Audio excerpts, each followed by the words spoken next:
Hare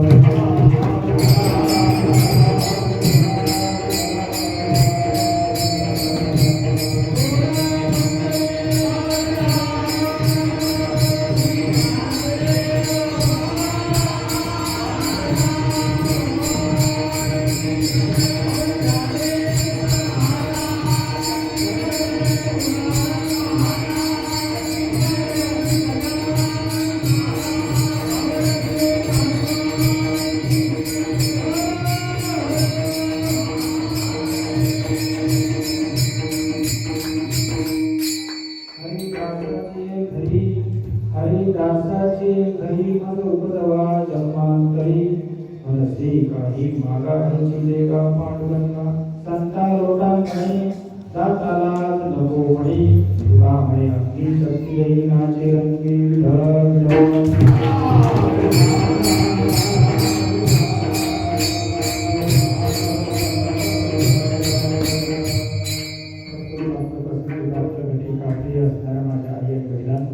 देवाच्या पूर्ण कृपेने साधू संतांचा पूर्ण आशीर्वाद तुमचा सगळ्यांचा आराध्य महाराजांच्या कृपा आशीर्वादाने आपल्या या पौर्णिमा गावामध्ये उतरताना अखंड हरिनाम सप्ताह आणि अखंड हरिनाम सप्ताहामध्ये माझ्याकडे पहिल्या दिवसाची आणि शेवटच्या दिवसाची सेवा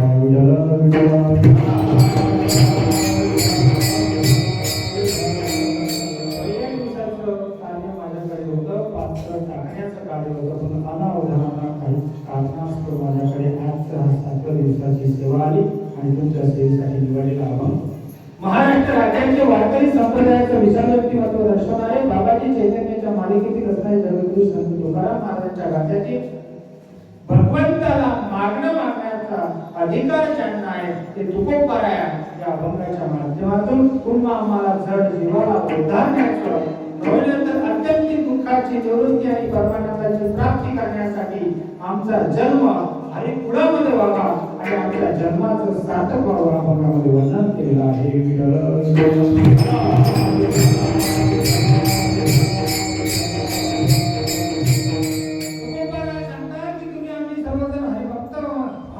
हरिभक्ताच्या कुळामध्ये जन्माला यावं आणि भगवंताचं नामस्मरण करावं आणि नामस्मरणाच्या माध्यमातून संतांच्या चरणावर नतमस्तक झाल्यानंतर आमच्या जीवनाचा उद्धार व्हावा. कुणाच प्रकारची चिंता भय किंवा कोणती गोष्ट नसावी आणि आमच्या हृदयामध्ये असणारा आत्मा तो परमात्मा स्वरूपाला भगवंताच्या नामस्मरणामध्ये तल्लीन होऊन भक्तीच्या नामस्मरणामध्ये आपल्या शरीराचा देहाचा विसर पाहावा. शास्त्र प्रचिती आत्मप्रचिती आणि सद्गुरु प्रचिती आमच्या प्रत्ययाला यावी आणि आमच्या जीवनामध्ये प्रत्येक जीवन व्हावं.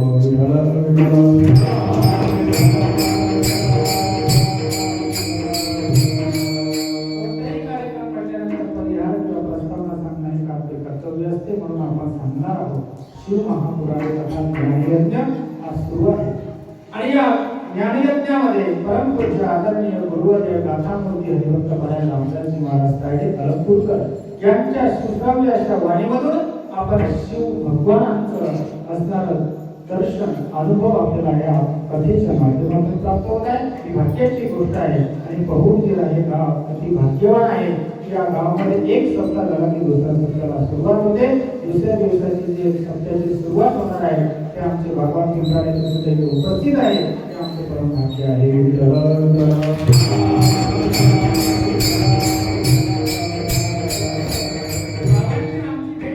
भाऊंकडे भोजनाचा आस्वाद घेतला सर्व सप्त्यामध्ये विश्वस्त मंडळ असेल या विश्वस्त मंडळामध्ये असणारे मृदंगाचार्य गायनाचार्य घरी असलेले बसलेले काही झोपलेले या सगळ्यांच्या संयुक्त विद्यमान कार्यक्रम संपन्न होत आहे आणि उद्या प्रभू भगवंताचा अवतारामध्ये प्रभू श्री गजानन महाराजांचा प्रकट दिवस सोहळा आपल्या गावामध्ये साजरा होणार आहे. याच्यासारखं भाग्याने महाराज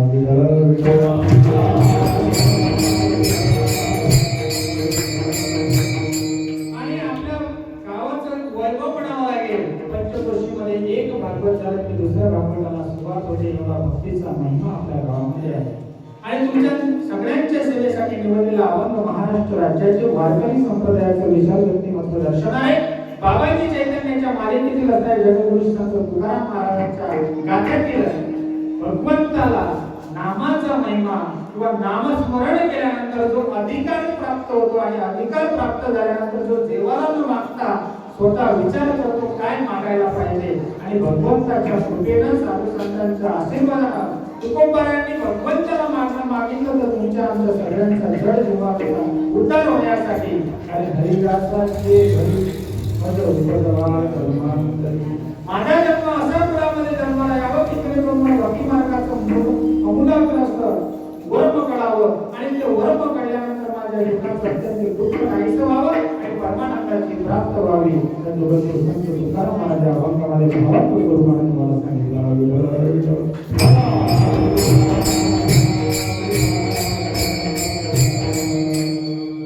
कीर्तन कीर्तन म्हणजे कमाल केल्याचा तमाशा, नाटक पाठात हुरळबाजी, टाइमपास, मनोरंजनाचं माध्यम म्हणजे कीर्तन नाही. कीर्तन म्हणजे जन्म मरणाचा फैसला. बाबा म्हणत कीर्तन बरेच कीर्तन, बाबांना म्हणलं तुम्ही कीर्तन करा. बाबा नाही, ज्यावेळेस कुठे अडचण येते त्यावेळेस मी कीर्तनाचा फेटा बांधतो.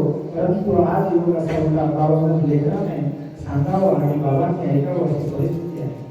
वास्तविक पाहता बाबांना म्हटलं तुम्हीच बांधा फेटा आणि कीर्तनाची सेवा करा. कीर्तन मध्ये तमाशा, तमाशा, नाटक पाठ, हुरळबाजी, टाइमपासाचं साधन नाही.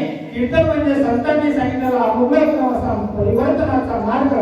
कीर्तन म्हणजे जन्म मरणाचा दहाड काढत जोडण्यासाठी श्रवणाच्या माध्यमातून मनावर परिणाम व्हावा आणि आपल्या जीवनामध्ये आमूलाग्र बदल होण्यासाठी कीर्तन आहे. संत सांगतात कीर्तनाचा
उदाहरण सांगतो म्हणजे लक्षात सर्वजण भोजन करून आलेले भूक आतून लागते का बाहेरून?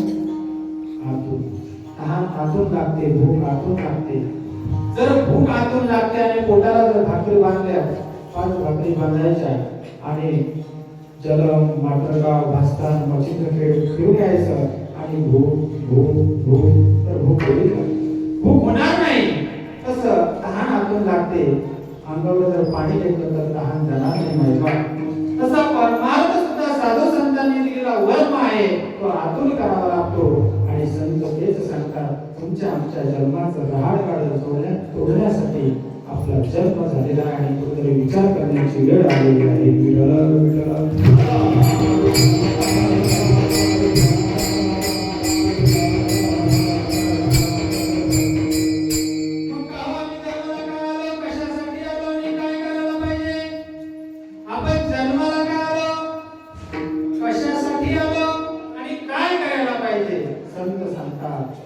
ते करावे देवाचे चिंतन, देवी तिला भजन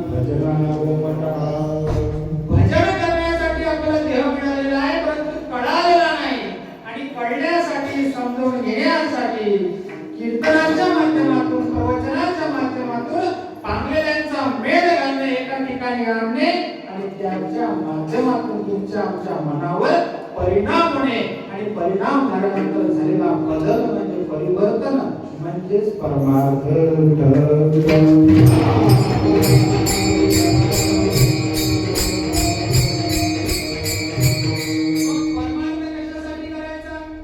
मानापानासाठी परमार्थ करायचा का शायनी मारण्यासाठी परमार्थ करायचा?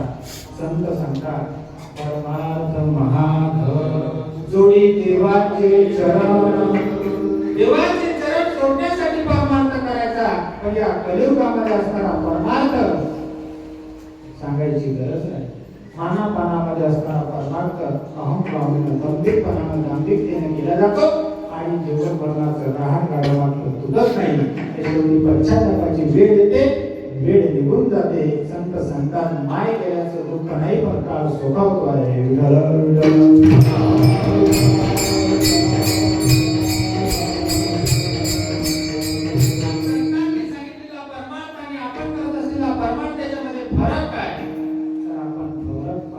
विचार केला तर आपल्या मनाच्या मार्गाने आपण परमार्थ.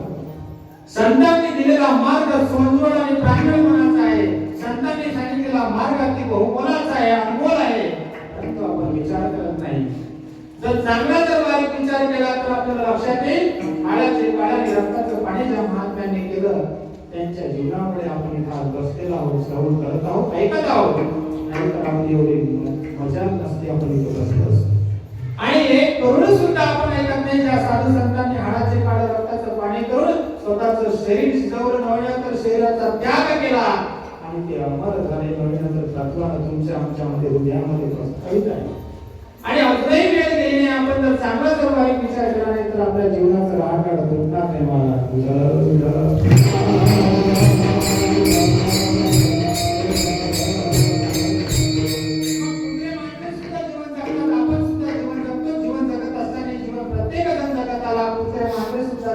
माणसं सुद्धा जगतात, पण दुसऱ्या माणसाचा कधी सत्ता पाहिलेला नाही.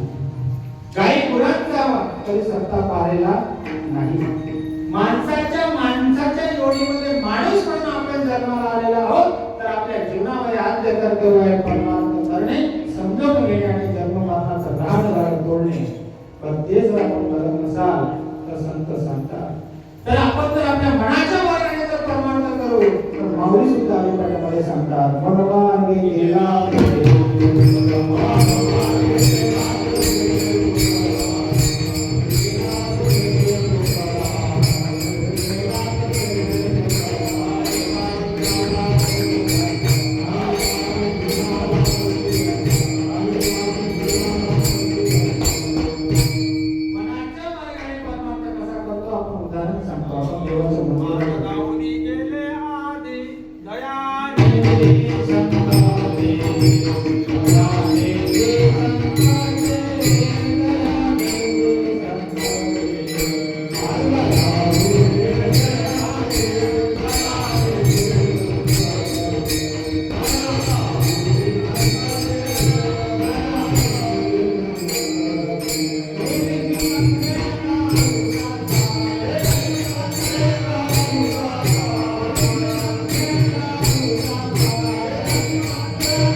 मार्ग गावने गेले आधी कोण संत दयानिधी संत ते येण्याची पण ते चालू जाता न पडे कोणता कोठे काही. आपण कोणाचा ऐकायला तयार नाही.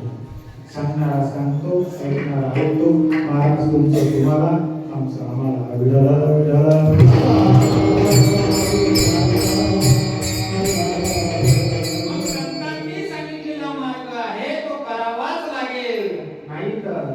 जीवनाची अडचणी आहे महाराज. कारण संत सांगून गेले उठा जागे वारे स्मरण करा पंढरीनाथा सुखदेवता जन्माच्या तुझी करावे बाबा. आपल्याला सावध केलेला आहे, परंतु सावध करूनही आपण ऐकत नाही. ऐकून ऐकत नाही, सांगून ऐकत नाही, करून तर करतच नाही. असं आपलं चालू आहे. म्हणून आपल्याला देवाचा पत्ता सुद्धा माहित नाही.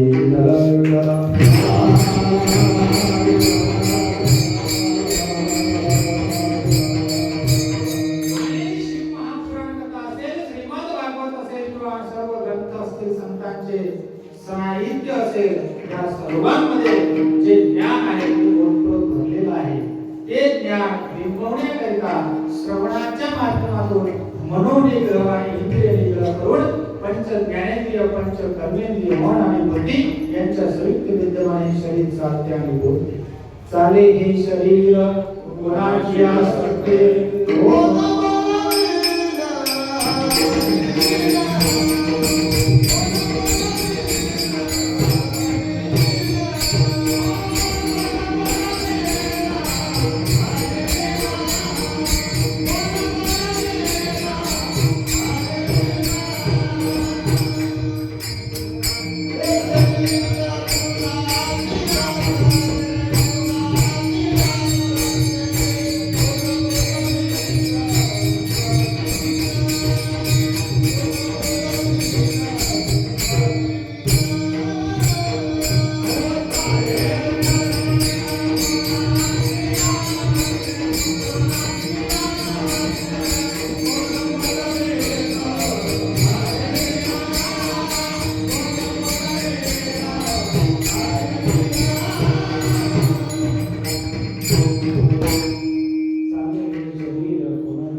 देखवी ऐकवी एक नारायण याचे भजन चुकू नका चुकू नये. परंतु आपण त्याचं भजन करायला तयार नाही. वेळ मिळाला तर आपण भजन करतो. आणि भजन कसं करायचं संतांनी सांगितलेलं आहे. ठाईच बैसुनी कराई चित्त आवडियानंद. प्रापंचिक जीवनामध्ये वित्ताची गरज आहे म्हणजे पैसा. वित्त म्हणजे पैसा. प्रापंचिक जीवन जगत असताना वित्ताची गरज आहे. शरीराला पित्ताची गरज आहे. आताच्या डॉक्टरीय भाषेमध्ये वैज्ञानिकाच्या दृष्टिकोनातून ऍसिडिटी झाली म्हणतात. आम्ल पित्त वाढलेलं आहे. शरीराला जर आम्ल पित्त जास्त झालं तर त्रास भोगावा लागतो. ऍसिडिटीचं प्रमाण झालं तर गोळी घ्यावी लागते. म्हणजे शरीराच्या पेक्षा समतोलपणा नसेल जर जास्त झालं तर कुठेतरी त्रास सहन करावा लागतो. आणि परमार्थिक जीवनामध्ये साधना करत असताना जर चित्त स्थिर नसेल तर कुठेतरी विचार करावा लागतो. पाऊल म्हणतात काहीच बैसुनी करायला आवडियानंद आळवावा. आणि तो आळवून घ्यायचा असेल तर साधू संतांनी दिलेल्या ग्रंथामध्ये ते ऐकावं लागेल आणि तसं आपल्याला वागावं लागेल.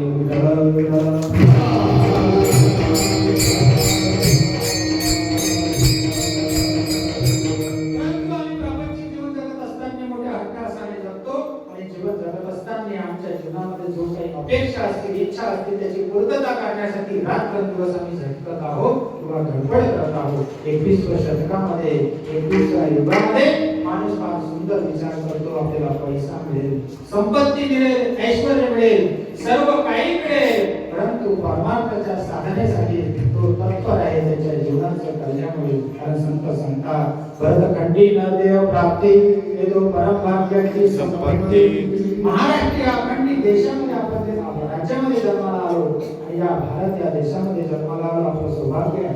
कारण आपलं भाग्य किती म्हणावं लागेल याच्यासारखं तरी आपण समजून घेत नाही. कारण संतांची कर्मभूमी महाराष्ट्र राज्य आहे आणि या मातीमध्ये अनेक संत होऊन गेले. त्या संतांचा महिमा बहुदुर्गम आहे. कारण काय सांगू आता संतांचे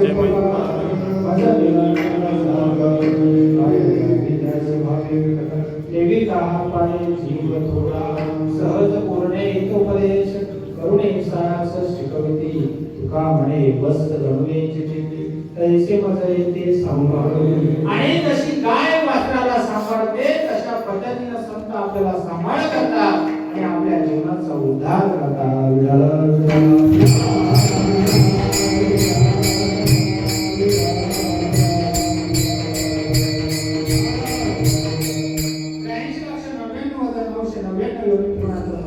मिळालेला आहे पण तो कळालेला आहे. आणि हे जर करून घ्यायचं असेल तर संत चरणाराज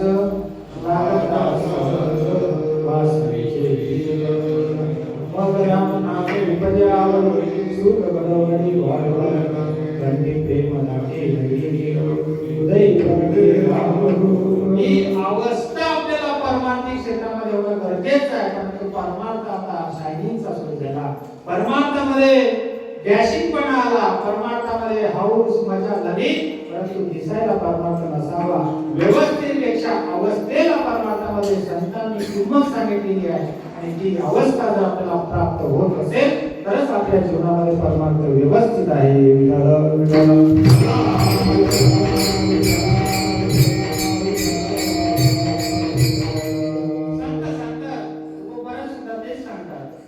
तुकोबाराय म्हणतात माझे आई कनकाई आणि तुकोबारायांचे वडील बोल्लोबा मागले.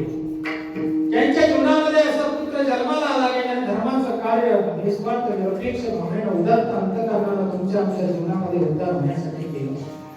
पण त्या महात्म्याने काय केलं तर सद्गुरूची कृपा जोपर्यंत होत नाही, कारण संत सांगतात या कलियुगामध्ये किंवा त्यावेळेस बाबाजी चैतन्याची कृपा हस्त झाली. बाबाजी आपुले सांगितले नाम मंत्र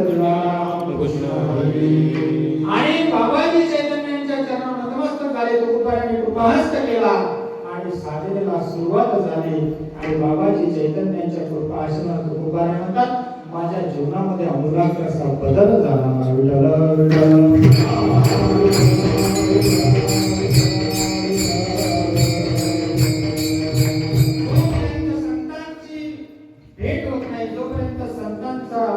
आपल्यावर कृपाहस्त होत नाही तोपर्यंत आपल्या जीवनाचं रहाड गाडा बंद होत नाही. कारण प्रत्येक जीव आईच्या उदरामध्ये असताना भगवंताचं नामस्मरण करत होता. आईचं वचन आईच्या उदरामध्ये भगवंताचं नामस्मरण करत असताना रामदास स्वामी दासबोध नावाच्या ग्रंथामध्ये वर्णन करतात तुम्ही आम्ही सर्व आईच्या उदरामध्ये असताना भगवंताचं चिंतन केलं. हाताच्या मुठी बंद होत्या. आईचा नाड बाळाच्या नाडाशी जोडलेला होता. आई जे काही ते पाचक रस त्या बाळाला मिळायचे आणि त्यानंतर तो पिंड देहस्थिती ब्रह्मांडी पसारा हरिविने सारा चराचर. आणि मग आई जे काही ते पाचक रसाने तो पिंड मोठा होत गेला. आई जे काही ते द्रव्य ते सशक्तपणा त्याला मिळत गेला. आई जो श्वास देत त्या बाळाला श्वास यायचा, आईला धापा यायची. अशी अवस्था असताना रामदास स्वामींनी सांगितलेलं आहे दासबोध नावाच्या ग्रंथामध्ये. आणि तुकोबाराय सुद्धा तेच सांगतात की आईच्या गर्भामध्ये असताना चिंतन केलं. एक वेळ करिया प्रीतांचे गाळे माठविना पाय प्रत्येक जीवाने आईच्या गर्भामध्ये प्रार्थना केली आहे की आपण तलावावर जन्माला आल्यानंतर 9 मास 9 महिने पूर्ण झाले आणि आपण जन्माला आलो आणि मायेच्या पसऱ्यामध्ये गुरफटलो. आईचा स्पर्श झाला, वडिलांचा स्पर्श झाला, काका काकू मामा मावशी यांचा स्पर्श झाला. आणि तो जीव म्हणू लागला मी कोण आहे, मी कुठून आलो, कोहम कोहम मी कुठून आलो, मला कुठं जायचं आहे, मला पत्ता सांगा. आणि या भौतिक पसरण्यामध्ये तो जीव विसरून गेला, स्वतःला विसरला आणि सगळ्यांना विसरून गेला. आणि जो भगवंताचा आणि नामाचा स्वस्वरूपाचा संबंध होता तो विसरल्यामुळे त्याला किंमत झाली नाही. आणि तो गुरफटल्यामुळे विसरली तया थोर झाली पचटी लखानी चवऱ्याची. आणि 83,99,999 कोटी पिंपळाचा मनुष्य जन्म मिळालेला आहे. आणि मिळाल्यानंतर सुद्धा जर आपण त्यानंतर बारीक विचार जर नाही केला, चांगला जर बारीक विचार केला तर आपल्या जीवनाचं कल्याण होईल. महाराज विठ्ठल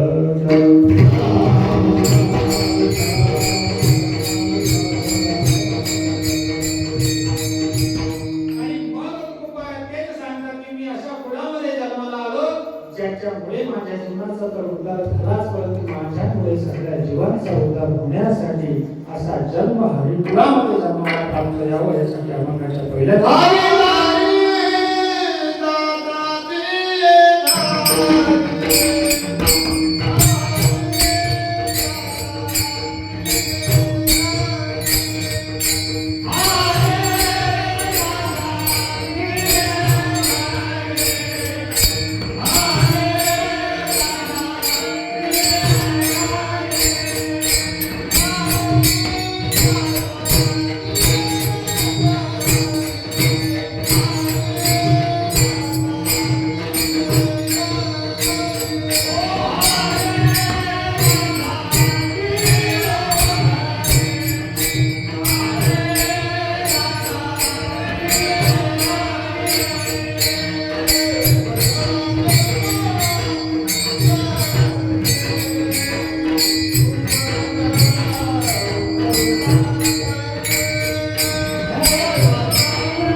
पहिल्या चरणामध्ये की माझा जन्म हरी कुळामध्ये व्हावा.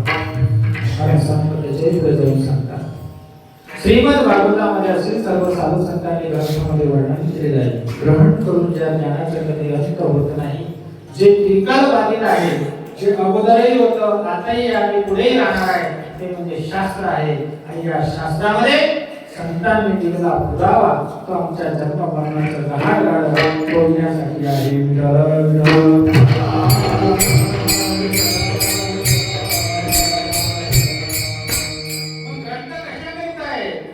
श्रीमद भागवत असेल, ज्ञानेश्वर माऊलींचं ज्ञानेश्वरी असेल, तुकोबारांचा गाथा असेल, सकल संतांचे साहित्य असेल, वाङ्मय असेल, हे कशासाठी? त्याच्यामध्ये पुरावा आहे. वकील असतो आणि वकील जज पुढे आपली कारवाई सुरू करतो. आरोपी असतो, अपराधी किंवा नसणारा अपराधी किंवा असणारा अपराधी, तो जेव्हा शपथ खरं सांगेल, खोटं सांगणार नाही, त्याच्यावर शपथ घेतो. ज्यानं चुकीचं कृत्य केलेलं आहे तोही शपथ घेतो, ज्यानं केलेलं नाही तोही देवाची शपथ घेतो आणि देवाला साक्षी म्हणून सांगतो की देवा शपथ खरं सांगेल, खोटं बोलणार नाही. आणि खुलेआम खोटं बोलतो, खुलेआम खोटं बोलतो. ज्यानं अपराध केला नाही तो प्रामाणिकपणाने शपथ घेतो. पण दोघांची शपथेमध्ये सगळ्यात श्रेष्ठ शपथ कोणाची? ज्याने अपराध केलेला आहे त्याची का ज्याने अपराध केला नाही त्याची? देवाने विचार केला. एवढा माणूस सुशिक्षित आहे, बुद्धिवान आहे, माणसाला बुद्धी दिलेली आहे आणि या बुद्धीचा वापर माणूस जिथं करू नये तिथं करत राहिला, जिथं करायला पाहिजे तिथं करत नाही. आणि मानवाने विचार केला तर त्याच्या जीवनाचं कल्याण होऊ शकते. परंतु माणूस स्वतःच्या माईक स्वार्थासाठी आणि स्वतःच्या माईक वावरण्याकरता जीवनामध्ये बेचिंता गोंधळून गेला. त्याला स्वतःच काही समजत नाही आणि पैशाच्या हव्याशा पोटी स्वतःच्या जीवनामध्ये अधोगतीला सुरुवात झाली. कलियुगामध्ये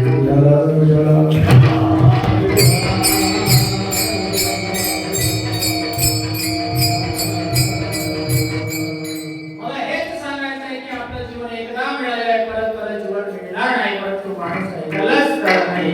माणसाला असं वाटते की हे माझ्यामुळे चालते, मी करणारा करतो न करतो अन्यथा करतो. तुमच्याकडे जे चैतन्य आहे ते भगवंत स्वरूपात ते सगळं चालवते, बोलते, सर्व कार्य करते, परंतु आपण विचार करत नाही. आणि चांगला जर बारीक विचार केला तर आपल्या जीवनामध्ये आपण शरीर म्हणून आहोत, आपण शरीर हे नाशिवंत आहे, हे जाणार आहे, हे सगळ्यांना माहीत आहे. तरी सुद्धा आपण याचे लाड करत आहोत.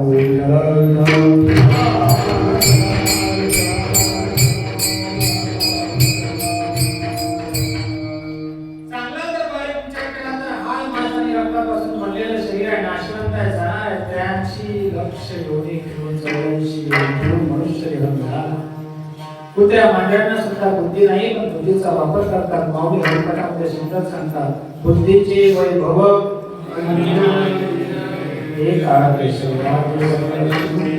प्राणी मात्रांना बोलण्याची शक्ती नाही, माणसाला शक्ती आहे. बोलता येते, वाचता येते, लिहिता येते, सर्व काही सांगता येते.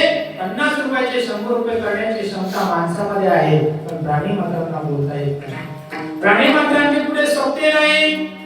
मानवाकरिता, मानवाच्या जीवनाचा उद्धारण्याकरिता सत्य आहे. आणि या सत्यामधून एखाद्याला जर परिवर्तन झालं तर तेच कुठं त्या जीवनाचं, त्याच्या जीवनाची पावती आहे महाराज. आणि हे करण्यासाठी आयोजक मंडळी, नियोजक मंडळी, टाळकरी, मृदंगाचार्य, गायनाचार्य, विनेकरी बाबा हे सर्वजण रात्रंदिवस कष्ट करतात. आणि त्याच्यामुळे हा योग येतो. कारण काय, जन्मोजन्मी आम्ही बहु देवाया आणि आम्ही जर पुण्यवान असू तर पुण्याने सौभाग्यता, मातृपुण्याने सुशीलता, पितृपुण्याने विद्वत्ता आणि वंश पुण्याने माणूस दाता तुम्हाला संत सांगतात. कारण ह्या गोष्टी जर आपल्या जीवनामध्ये असतील तर आपल्या जीवनाचं सार्थक आहे. त्याचे पुढे जाऊन सांगतात. आमच्या ताई मंडळी बसलेल्या आईकडचे 21 कुळ आणि माहेरी गेल्यानंतर 21 कुळ आणि सासरचे 21 कुळ असं 42 कुळाचा उद्धार एक मुलगी करते. आणि ती मुलगी म्हणजे आपुल्या हिता जोसे जागता धन्य माता पिता दयाची पुढे कन्या पुत्र होती जे सात्विक दयाचा जी आपल्या हिताचा उद्देश लक्षात घेते ती मुलगी 42 कुळाचा उद्धार करते. शास्त्र सांगते 21 कुळाचा उद्धार आमचा बाप करतो. आणि बाबा तर बरोबर निघाला तर बरं, नाही तर मग अबक दुबक तिबक. पण मुलगी मात्र माहेर घरी असेल, आपल्या घरी स्वतःच्या घरचा उद्धार करते आणि पलीकडे गेल्यानंतर सासरवाडीचा सुद्धा उद्धार करते. की तिच्याकडे असणारी दैव शक्ती आहे महाराज.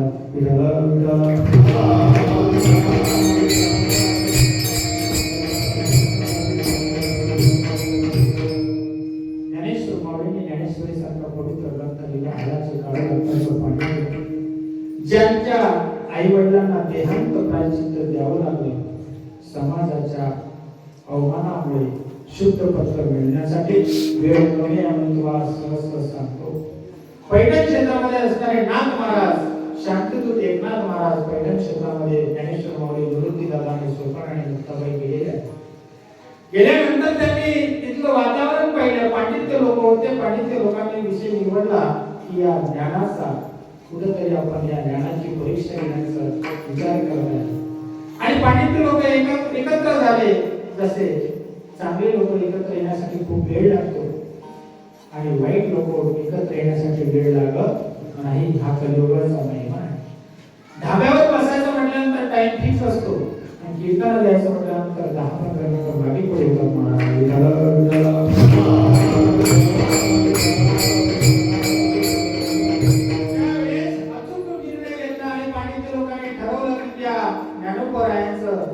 आपण कुठेतरी परीक्षा घेतली पाहिजे. त्या कालखंडामध्ये तुम्ही पोहोचत आहात. आणि वेड्याच्या मुखातून वेद बोलणारे ज्ञानेश्वर माऊली होते. वेड्याच्या वेडा जात असताना निवृत्तीदादा, सोपान आणि मुक्ताबाई 4 भावंड झाली. आणि एका पंडिताने म्हटलं, अरे ज्ञान्या, तुला खरंच दैव शक्ती किंवा भगवंत असं जर तू सच्चा भक्त असतील किंवा परमात्मा करत असतील किंवा तुझ्याकडे जर काही चमत्कार असेल तर तुम्हाला दाखव. या 4 पायाच्या वेड्याच्या मुखातून वेद बोलून दाखव. त्यावेळेस आम्ही तुझ्यावर विश्वास ठेवू. तू जे सांगतोस त्याच्यावर आम्ही परीक्षा घेऊ. म्हणजे आम्हाला त्याच्यावर तू उत्तीर्ण झाला हे समजेल. ते त्यांचा विचार होता. त्यांनी मनोमन ठरवलं आणि ज्ञानेश्वर माऊलींना सांगितलं. निवृत्तीदादाच्या पायावर नतमस्तक झाले ज्ञानेश्वर माऊली. आणि ज्ञानेश्वर माऊली म्हणतात, दादा, या जगामध्ये ब्रह्मविद्येचा सुकाळ झाला पाहिजे असं काहीतरी माझ्यावर कृपाहस्त करा. त्यावेळेस कृपाहस्त केल्यानंतर निवृत्तीदादाने कृपाहस्त केला आणि वेड्याच्या डोक्यावर हात ठेवल्यानंतर वेडा वेद बोलू लागला महाराज.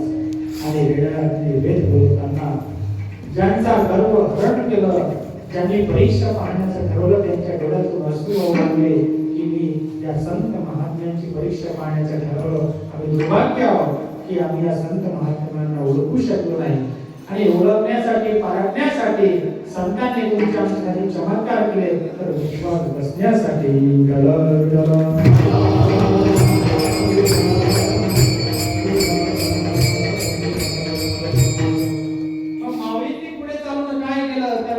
माऊलींचा गजर उमगला. ज्ञानेश्वर महाराज की जय. गजर होण्यामागे किती कालखंड गेला, किती हाल झाले असे विचारही आपण करू शकत नाही. त्या झोळीमध्ये, कंकीमध्ये माती मिसळलेली आहे. नव्हे तर अनेक गोष्टी आहेत ज्या सांगताना सुद्धा खूप अवघड वाटते माणसाला. आपल्याला विचार करा, 1 टाइम 2 टाइम आपल्याला भोजन मिळत आहे. श्री संत गजानन महाराजांची भूमी असणारे शेगाव नगरमध्ये ज्या गजानन महाराजांना पुष्टा पत्रवाड्यावर एक निश्चित अन्न खाण्यासाठी किती खटाटोप करावं लागतं. पुष्टा पत्रवाड्यावर एक शीत जेवण केलं. तुम्हा आम्हाला आज पाहतो गजानन महाराजांच्या मंदिरामध्ये गेल्यानंतर आपली घरची लक्ष्मी पत्नी ताट पुसून देत नाही. महाराज तिथं सेवेकरी ताट पुसून भोजन देतात. हे आपलं भाग्य म्हणावं लागेल.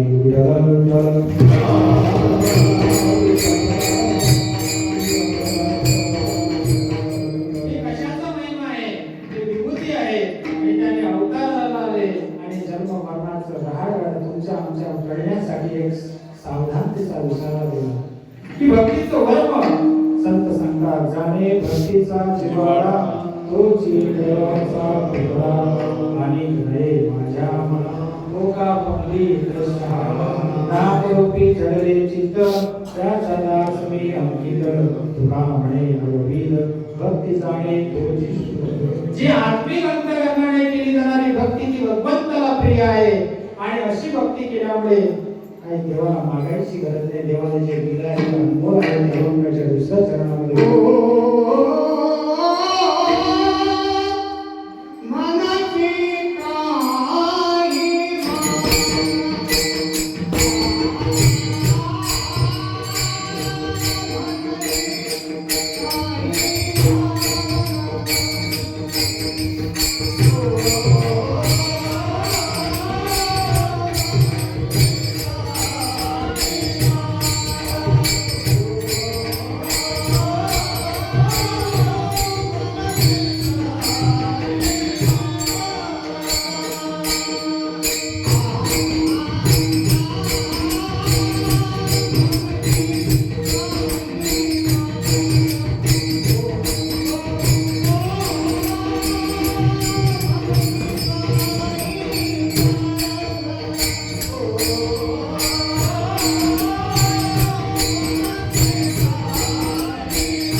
गुण गायी नावडे ह्यांची माझी सर्व गुरु भगवंता चिंतन करेल आणि भगवंताचं नामस्मरण करून माझ्या जीवनाचं कल्याण करेल.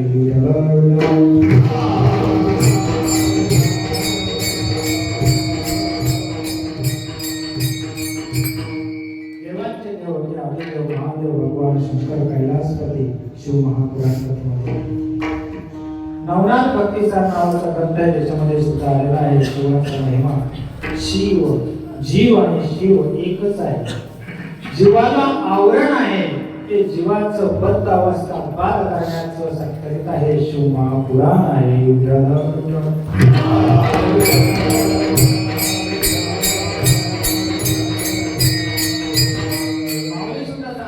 जीव शिव सम वाया तू दुर्गमन खाली. आणि मग हे जीव शिव अवस्था प्राप्त करण्यासाठी जीवाला काय करावं लागेल? जीव शिव दोन्ही एक रूप झाले.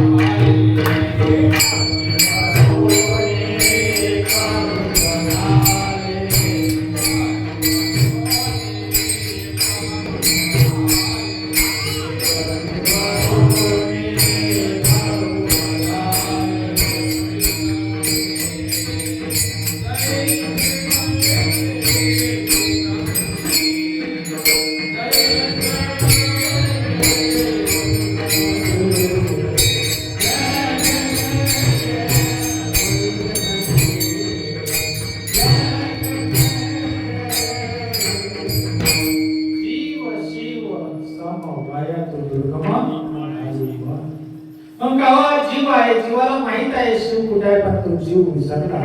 परंतु विसरल्यानंतर जागा करण्याचं कार्य शिव महापुराण आहे. शिव महापुराणामध्ये अनेक कथा आहेत. तुम्हाला परमपूज्य आदरणीय रामदासजी महाराजांनी सांगितलेल्या असेल त्या कथा नसून जीवनाच्या व्यथा सुधारण्यासाठी कथा आहे. कथेवर न जाता त्याच्यामध्ये दृष्टांत सिद्धांत आणि आपल्या जीवनामध्ये आमूलाग्र बदल करण्यासाठी हे शिव महापुराण आहे. संत सांगतात कैलासामध्ये भगवान शंकर बसले असताना भगवंत नामस्मरण करत होते. ओम नमः शिवाय, ओम नमः शिवाय, ओम नमः शिवाय. त्यावेळेस पार्वती माता तिथं आल्या आणि पार्वती मातेने साष्टांग नमस्कार केला, दंडवत केला.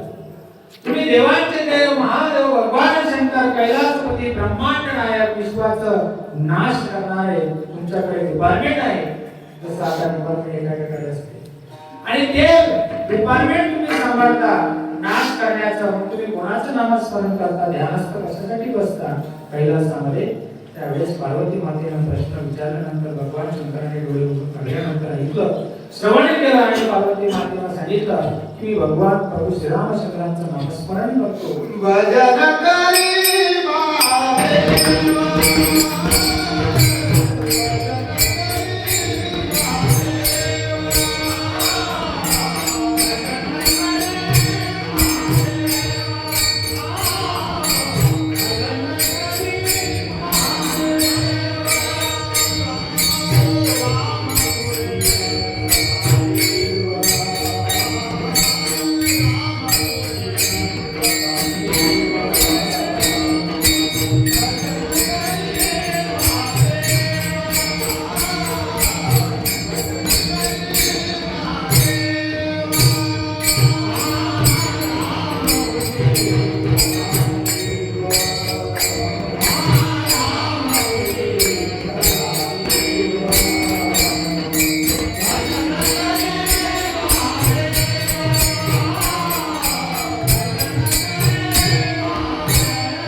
शंकर करायचे. भगवान शंकरजीचं भजन होतं. रामचंद्र शिवपूजी राम, रामपूजी शिव.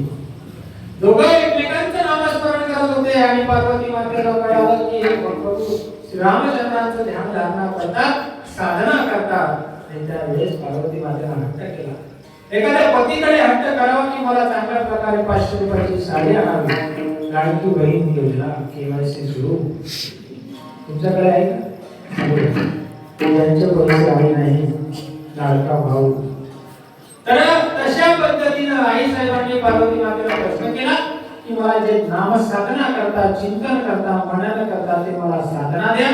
आणि मग कैलासामध्ये असणारे सवंगडी होते, गळ्यामध्ये शेषनाग, डोक्यावर गंगामाई होते आणि पार्वती मातेला आनंद वनामध्ये घेऊन गेले. आताच काशी हे नाव आहे, काशी क्षेत्र म्हणून ओळखले जाते. त्यावेळेस पार्वती मातेला बसवल्यानंतर पार्वती मातेच्या कानामध्ये भगवंताचं नामस्मरण सांगितलं, म्हणजे अनुग्रह दिला. आणि अनुग्रह देत असताना मच्छिंद्रनाथांनी मासोळीच्या अंड्यामधून फडफडले आणि हुंकार आला. भगवंताने कृष्ण उचलावा मारावा, तो दया आली की या जीवाचा उद्धार होण्याची वेळ आलेली आहे. काही उद्धार पावेल, काही कृपा करेल नारायण, काही से सांगा तुम्ही संकल्पना करा. माझं समाधान कशाने होईल ते मला सांगा. आणि मच्छिंद्रनाथ भगवान शंकरांच्या चरणावर नतमस्तक झाले आणि प्रार्थना केली, प्रभू मी आई साहेबांना पार्वती मातेला जेव्हा अनुग्रह देत होतास त्यावेळेस मी ते नाम चोरून ऐकलं आणि चोरून ऐकलेलं ज्ञान फळाला येत नाही, माझ्या जीवनाचा उद्धार करा. त्यावेळेस भगवान शंकरजीने सांगितलं तुम्हाला गुरु दत्तात्रयाकडे जावं लागेल आणि गुरु दत्तात्रयाकडे गेल्यानंतर तुम्हाला ते कृपाहस्त करतील. आणि गुरु दत्तात्रयाकडे गेल्यानंतर कृपाहस्त झाला आणि कृपाहस्त झाल्यानंतर आई साहेबांना अवस्था प्राप्त झाली, मूर्छित पडल्या. कारण माऊली सुद्धा सांगतात, कानी जे फिरले, डोळाचे उगवले, व्यापक भरले हरिरूप. आणि हरिरूप अवस्था झाली तरी त्याच्या माऊलीने एक ओवी खर्च केलेली आहे, तरी अवधाने विजय मग सर्व सुखाचे पात्र होईचे, हे प्रत्युत्तर माझे उघडाय का. एकदाच ऐकायचं आहे आणि आपल्या जीवाचं कल्याण करायचं आहे. आणि मग गुरुदत्तात्र्यांनी कृपाहस्त केला. कृपाहस्त केल्यानंतर मालिकेमध्ये समाविष्ट करून घेतलं. मग आदिनाथ उमा बीज प्रकटले, मच्छिंद्राला तेची प्रेम मुद्रा गोरक्षाविदले, पूर्ण कृपा केली गहणी प्रसादे निवृत्तीनाथ, ज्ञानदेवासार चोरविले. आणि एक शिष्य परंपरा होती. त्यावेळेस निवृत्ती दादाच्या चरणावर गणेश माऊली नतमस्तक झाले. दादांना प्रार्थना केली, दादा या जगामध्ये प्रत्येक जीवाचा उद्धार झाला पाहिजे. हा प्रत्येक जीव भगवद्गीतेमध्ये सांगितल्याप्रमाणे मम वंश जीव लोके जो भूतो सनातन मनसष्टानि इंद्रियानि प्रज्ञानि कर्षति. तो माझे अंश स्वरूपण आहे, तो परमात्म्याचा अधिष्ठान आहे. जसं कापूस पाहतो, कापूस पाहिल्यानंतर एक एक तंतूपासून तुमच्या अंगावर जे कपडे आहेत ते अधिष्ठान स्वरूप कापूस आहे. परंतु अनंत रूपे अनंत विषयान आणलेला भगवंत आहे आणि तो मला जाणायचा आहे. आणि मग माऊलीने सांगितलं, लोकले ज्ञान जगी इतर देणारी कोणी अवतार पांडुरंग नाव ठेवले ज्ञान. आणि हे ज्ञान जगामध्ये ओतप्रोत भरलेलं आहे. ते पाहायचं असेल तर सद्गुरू आश्रम जावं लागतो. संतानो टांगई संतानो टांगई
पाहतो आपण सध्या जो व्यक्ती मंदिरामध्ये जात नाही तो जर जाण्यासाठी निघाला तर लोक त्यांची अवहेलना करतात.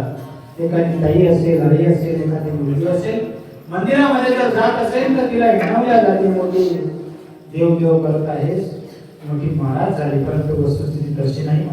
एक लोटा जल मंदिर आहे. माझ्या महादेवाला मी प्रार्थना करते की मला नोकरी लागली पाहिजे, माझ्या मुलाला नोकरी लागली पाहिजे, माझ्या मुलीला चांगलं स्थळ मिळालं पाहिजे, नंतर माझ्या मुलाला मुलगी झाली पाहिजे, माझा मुलगा खूप शिकला पाहिजे, मला खूप प्रॉपर्टी मिळाली पाहिजे, हे महादेवाकडे सगळं महत्वाचं होतं. परंतु वस्तुस्थिती जर पाहिली तर देवाने आपल्याला काय दिलं नाही आपण विचार करा. ज्याने हे सगळं विश्व निर्माण केलं त्याने आपल्याला सर्व दिलेलं आहे, परंतु काय नाही दिलं हे विचार न करता आपण देवाला मागणं मागतो. तसंच जीवनाचं काय मागणं मागलं पाहिजे हे त्याने त्याचा विचार करायला पाहिजे.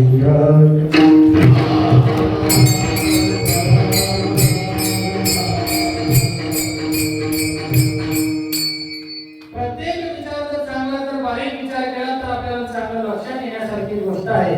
देवाने सुंदर असं निर्णय दिलेला. नरदेव ज्ञान लावले हाती, उत्तम सार उत्तम होती, पशु पक्षी काय पाप पुण्य जाणती, उत्तम मध्यम भोग भोगती. पशु पक्ष्यांकडे जे ज्ञान नाही ते मानवाच्या योनीमध्ये आहे, परंतु माणूस म्हणून आपण समजावून घेत नाही, कुठेतरी विचार करत नाही. आणि प्रापंचिक जीवनामध्ये जगत असताना आपण अनेक गोष्टी पाहतो, एक तो सहन करतो. आणि उदाहरण सांगतो, एक व्यक्ती असतो जो देवाला प्रार्थना करतो की मी देवाच्या पेटीत 10 रुपये टाकले तर मला 100 रुपये मिळतील, असा तो व्यवहार करतो. आणि एक ग्रहस्थ त्याच्या जवळ जातात, काय तू काय करतोस? मी 10 रुपये देवाला देतो, देवाने मला दुसऱ्या दिवशी 100 रुपये दिले पाहिजे अशी मी प्रार्थना करत आहे. दुसऱ्या दिवशी जाऊन पाहतो तर 10 रुपयाचे 10 रुपयेच असतात. तो देवाला म्हणतो की मी तुझ्या सोबत 10 रुपयाचा व्यवहार केला, मला 100 रुपये पाहिजे होते. आणि कालांतराने तो बिमार पडतो आणि ताप येतो. आणि झोपल्यानंतर मग त्याला लोक पाहायला जातात की हा बिमार पडलेला आहे, ताप आलेली आहे. मग तो म्हणतो मला आला ताप, देव माझा बाप, माझा गेला ताप, मी देवाच्या बापाचा बाप. अशी परिस्थिती कलियुगामध्ये असल्यामुळे परमार्थ करत असताना संत सांगतात निष्ठावंत भाव भक्तांचा स्वधर्म निंदा वर्म चुकून आणि चुकल्या वर्म फेरा पडे.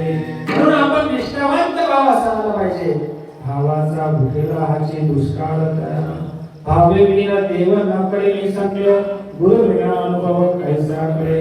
गुरु करावा भक्त त्याचे धरावे मंत्र, प्रश्न विचारावे दोन तू कोण आणि मी कोण. असा गुरु जर जन्माला आला, आपल्या जन्माचा जर हाडगाड टाळणारा मिळाला तर आपल्या जीवनाचं सद्गती होईल, अन्यथा आपल्या जीवनाची अधोगती झाल्याशिवाय राहणार नाही.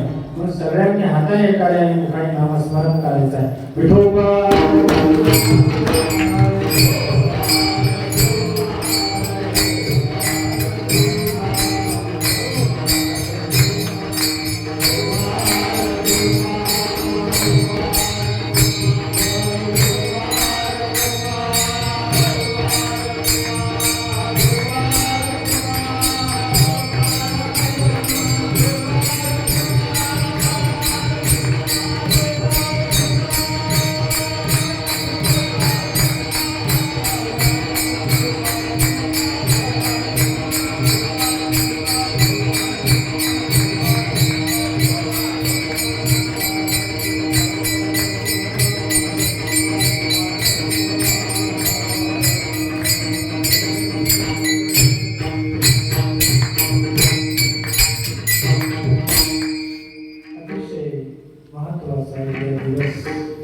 आपल्या गावामध्ये पंचक्रोशीमध्ये जिथं असं गाव नाही की गजानन महाराजांचं मंदिर नाही, तसं हनुमंतरायाचं मंदिर आहे. प्रत्येक ठिकाणी ज्या महात्म्यांनी त्यावेळेस एका अन्नासाठी एका क्षेत्रासाठी स्वतःच्या जीवनामध्ये परिवर्तन घडवलं, अख्ख्या महाराष्ट्र नाही जगामध्ये असं मंदिर नाही या जगामध्ये की ज्या ठिकाणी अशी व्यवस्था आहे. असं गजानन महाराजांचं मंदिर म्हणून ब्रह्मा व्यापिले नया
शक्य होत नाही यासाठी कुठेतरी अभ्यास असावा लागतो, साधना असावी लागते। या समर्थ सद्गुरू श्री गजानन महाराजांनी जे प्रकट झाले ते विभूती आहे, ते संत आहे, ते महंत आहे, ते कृपावंत आहे। तुमच्या आमच्या जीवनामध्ये परमार्थाची शिस्त जे लागली असेल ते समर्थ सद्गुरू गजानन महाराजांच्या कृपा आशीर्वादाने लागलेली आहे।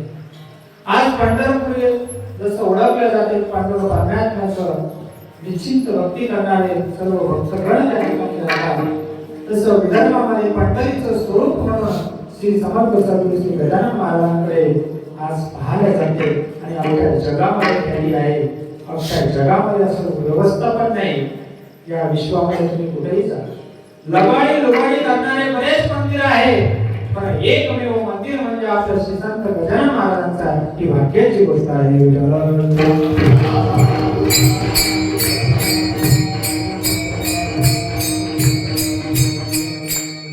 कितीतरी अब्ज रुपयाचा हिशोब असेल, कितीतरी गोष्टी असतील त्या निस्वार्थ आणि निरपेक्ष भावनेने केल्या जातात। ज्यांना सेवा पाहिजे त्यांना प्रत्येक गावामधून सेवा दिल्या जाते, ते आनंदाने आवर्जून करतात आणि माऊली म्हणून या शब्दाने ओळखले जातात। मा म्हणजे मवाळता, ली म्हणजे लीनता आणि हू म्हणजे उदारता। या त्रिवेणी संगमाने तयार झालेला शब्द म्हणजे माऊली आहे।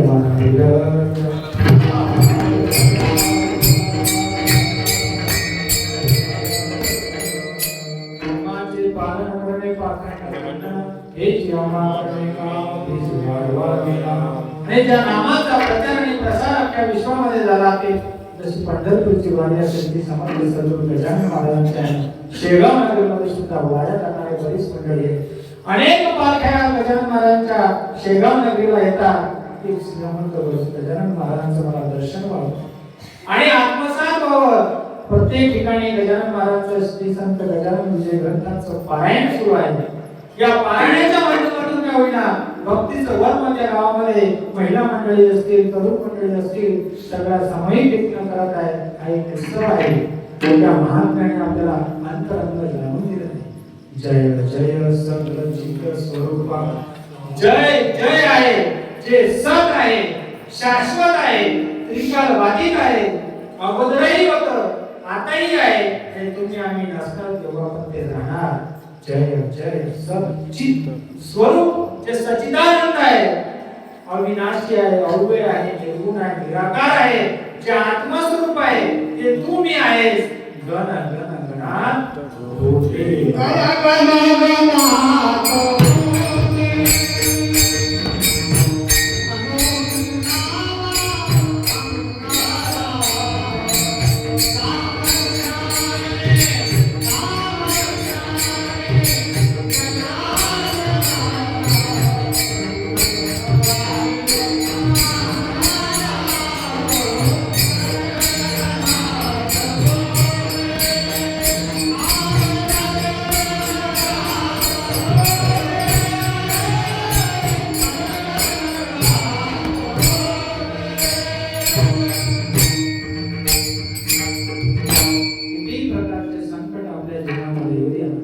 भौतिक, आध्यात्मिक आणि आदिदैविक हे त्रिविध तापाचे गुळगुण होऊन जाते।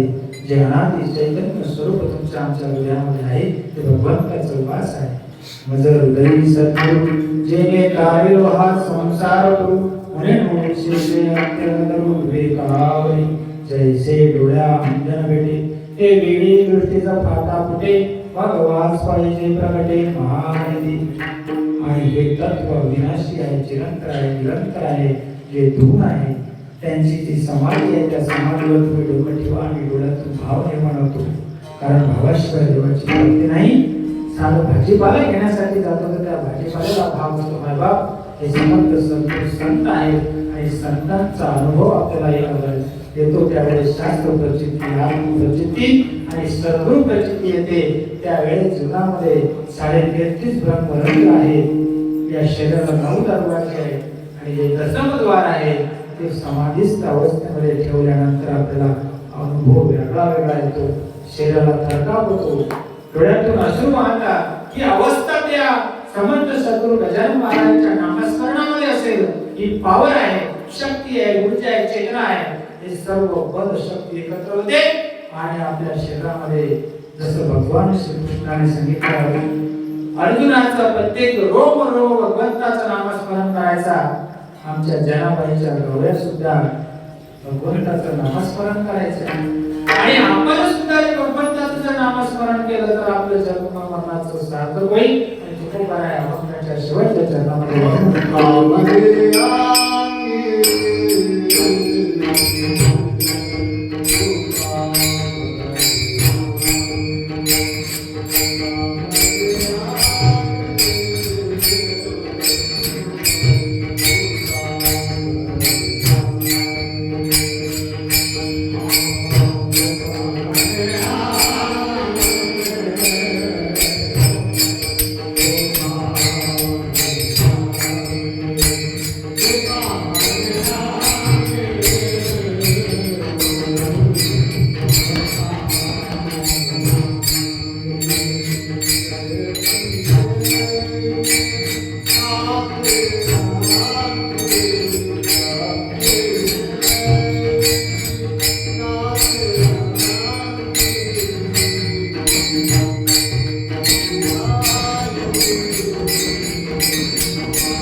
आपल्या जीवनामध्ये भक्तीचं वर्म समजल्यानंतर शरीरामध्ये थरकाप होते, अश्रू येतात. ज्ञानेश्वर माऊली 99-26 वर्ष होतात. चित्तचा काढले आठ घेत वाचा पांगोळी जेथे चितेत अपार संपूर्ण रोमांचा हृदय मिलित डोळे वर्षताती आनंद अशी अवस्था या देहाची होती. आणि तुकोबारानंतर माझ्या देहाची अशी अवस्था झाली. एक दृष्टांत सांगतो आणि कीर्तन संपूया. 3.5 मूर्त आहे, 3.5 शक्तिपीठ आहे. या कलियुगामध्ये आई वडिलांची जिवंतपणे ह्या कष्टांनी सेवा करणं गरजेचं आहे, काळाची गरज आहे. आपला मुलगा आपली मुलगी वाईट मार्गाला जाणार नाही याकरिता मुलांकडून सोय करून देणं गरजेचं आहे. किती रुपयाचा मोबाईल घेतला, किती रुपयाची गाडी घेतली, किती रुपये कमावले याच्यापेक्षा आपल्या मुलांवर संस्कार कसे आहेत हे अतिशय काळाची गरज आहे. संस्कार विकत मिळत नसतात, ते उपदत्ताच आपल्याला द्यावे लागतात, तरच तो मुलगा मुलगी वाईट मार्गाला जात नाही. 3.5 मूर्त आहे. अक्षय तृतीया, गुढीपाडवा, दसरा आणि दिवाळी. अक्षय तृतीया, गुढीपाडवा, दसरा आणि दिवाळी या दिवशी आई वडिलांना बसवायचं आहे. जसं नवरीला बसवतात तसं आसन देऊन खाली बसवायचं. घंगाळ असेल किंवा गंगाळ असेल ते घेऊन पाण्याचा लोटा आणायचा, आईचे पाय धुवायचे आहेत. आईचे पाय धुतल्यानंतर पुसायचे आहे. पुसल्यानंतर करंगळी जवळ तर जे बोट आहे त्याला अनामिका म्हणतात. काय म्हणतात? टीव्हीचे नाही बरं. आणि या अनामिकेने 2 वेळा आईला कुंकू लावायचा आहे, हळद लावायची आहे, अक्षदा लावायची आहे. अक्षदा जर पेरल्या तर किती दिवसानंतर उगवती? बाबा अक्षदा पेरल्या किती दिवसानंतर उगवती? अक्षदा उगवणार नाही, कारण बीज भाजणी गेली नाही, आम्हा जन्म मरण पुन्हा नाही. त्याच्यावरची साळ काढल्यामुळे ती शुद्ध झालेली असतात. मंगल कार्य प्रसंगामध्ये ते वापरतात. आईला अक्षदा लावायच्या. वडिलांकडे यायचं, वडिलांचे पाय धुवायचे आहेत, वडिलांचे पाय पुसायचे आहेत. अंगठ्याने वडिलांना टिळा लावायचा आणि अक्षदा लावायच्या आहे. आई वडिलांना पंचामृतीने ओवाळायचं आहे. ओवाळल्यानंतर आई वडिलांना प्रदक्षिणा करायची. प्रसाद असेल, साखर असेल साखर, पेढा असेल पेढा हे द्यायचं आहे आणि साष्टांग नमस्कार करायचा आपल्या आई वडिलांना. ज्याचे आई वडील जिवंत आहे त्यांनी हे करणं गरजेचं आहे. काळाची गरज आहे, कारण येणारा काळ कसा हे सांगता येत नाही. आमचा मुलगा आणि आमची मुलगी जर आता आम्ही करून घेतलं तर वाईट मार्गाला जाणार नाही. आणि संत सांगतात आपले मुलं आणि मुलं हे सुसंस्कारित राहतील आणि जीवनामध्ये तुमच्या घरामध्ये सुख समृद्धी ऐश्वर्य सर्व भरभराटीच जाईल आणि बुद्धीचा कायापालट होईल, आध्यात्मिक वृत्तीची वाढ होईल आणि जीवनामध्ये त्यांचेही कल्याण होईल आणि तुमच्या जीवनामध्ये कल्याण होईल. हे करणं आपले कर्तव्य आहे. झालेली सेवा पांडव परमात्म्याच्या चरणी तुम्हा संत महंत कृपा बोलिले निपुरे वेळे वापुरे उत्तरे करा क्षमा अपराध महाराज काही विचारायला अधिकार नाही. आपला जे चांगलं असेल ते स्वानंद सुखनिवासी आनंद सम्राट सचिदानंद श्रीपाद बाबा रामदास बाबा भोसले बाबा काही चुकलं असेल माझ्या प्रकृतीचा गुणधर्म म्हणून मला क्षमा असावी. झाली सेवाचे संबंध सद्गुरू गजानन महाराज उदंगाचार्य विनयकरी बाबा सर्व टाळकरी मंडळी मी बसलेल्यांच्या चरणी समर्पित करतो आणि सर्वांना पूर्ण राम देतो. ज्ञानेश्वर